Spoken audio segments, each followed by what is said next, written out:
What's the meaning of Broadway?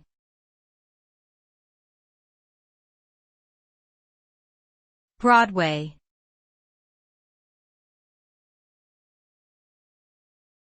Broadway.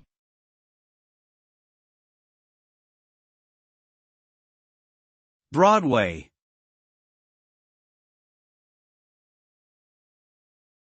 Broadway.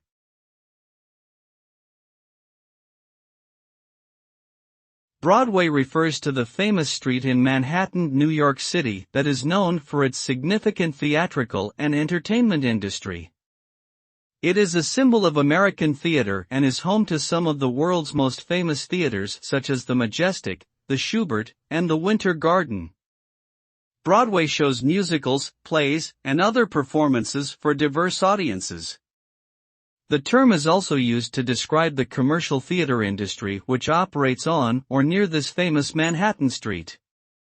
Overall, Broadway represents a cultural and entertainment hub for both locals and visitors alike.